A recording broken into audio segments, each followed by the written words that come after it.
This is an open message to our leaders. I'm Frank Bloss, and I get it. And I'm confident that a majority of our residents get it too. This pandemic has been very difficult to deal with, and I pray that it will soon be over. While early predictions spoke of staggering positive cases and terrifying death rates, the challenge today is to work on efforts to reduce that possibility and curb the number of positives and deaths we are currently experiencing. And we all appreciate that. Stay-at-home mandates, social distancing, prohibitive gatherings, and business closures have been ordered as community actions to stop the spread of the virus. But as easy as it is to relegate the consequences and concerns associated with these measures, we also need to recognize that there are other aspects of life that continue to exist. One can only imagine how difficult it is to decide on actions to be ordered when weighing medical preventive measures with legal, economic, spiritual, and psychological concerns. Knowing that with every action there is a reaction, it causes me to question whether there has been any thought or are there any efforts to address the economic, spiritual, and psychological challenges that many in our community face now.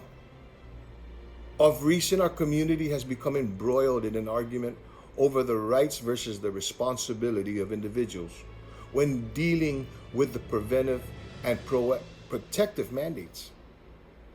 We are reminded, almost lectured, that the responsibility to protect lives should outweigh the rights that are seemingly being infringed upon. Furthermore, we lumped the insinuation of rights over health concerns with the concern of financial welfare and psychological well-being and labeled them all as being irresponsible.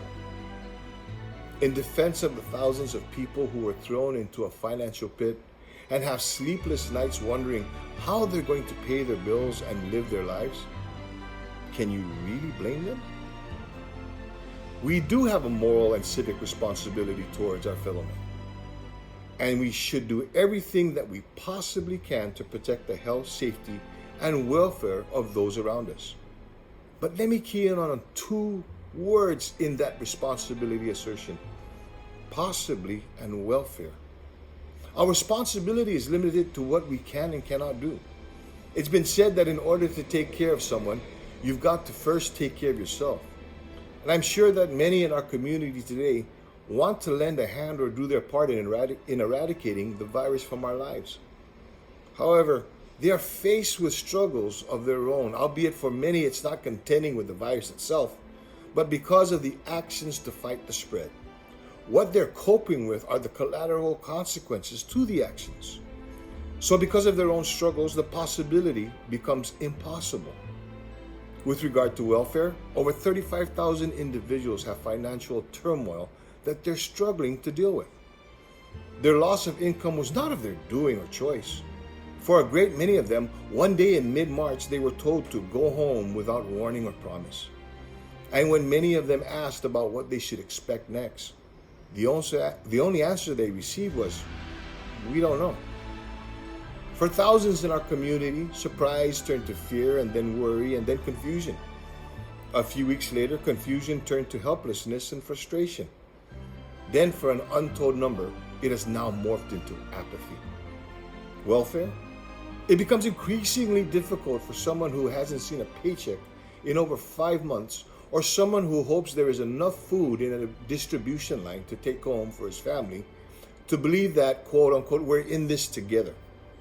What fuels this difficulty is the feeling of the lack of concern or attention to their needs by government officials who see no need to reduce their salaries to help others, and then approving pay raises with retroactive pay?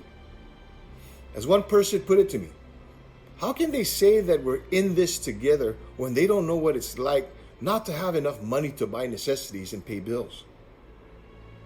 It's no secret that I'm running for elective office, and that if elected, I'll join the ranks of officials who will be looked upon to rebuild our community. But my concern isn't solely because I'll have a monumental task before me. I'm concerned as a member of this community, as a business owner, a husband, a father, a grandfather, a brother, and a friend, of the struggles we're facing and of the future before us.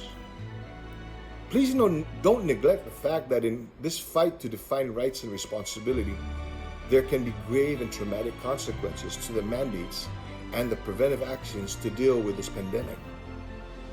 The Center for Disease Control Director Robert Redfield said in a recent webinar, "We're seeing, sadly, far greater suicides now."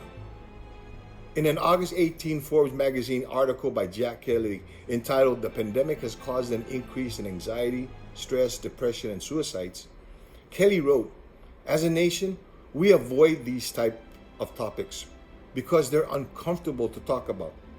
If you honestly think about the situation that we're all in together, it shouldn't be that surprising. We are dealing with an unprecedented pandemic. Our leaders can't agree on anything except calling each other rude names. Lawmakers recently fled Washington, D.C. for the rest of August, going on vacation, while the rest of us await news about the loss of enhanced $600 per week unemployment payments, or whether or not there will be a new stimulus package. The stress and depression caused by unemployment, isolation, fear, and anxiety may be too much for many to bear. Add to these frustrations and the ability to look to the future when their problems are becoming seemingly insurmountable. It's no wonder why people don't seem to care about the virus or the mandates imposed upon them. I in no way want to take away from the seriousness and urgency of the pandemic response. I wanted to provide a perspective that I see is rarely discussed, much less considered. I know that the concern is focused on today and ensuring that we save the future for us all. However, when that future comes and with God's will we survive, what future will that be? To the men and women on the front line of this battle, we truly appreciate your tireless and unselfish efforts, and we continue to pray that you remain healthy and safe. We just wish that our leaders remember that there is life and it goes on through this pandemic. Thank you.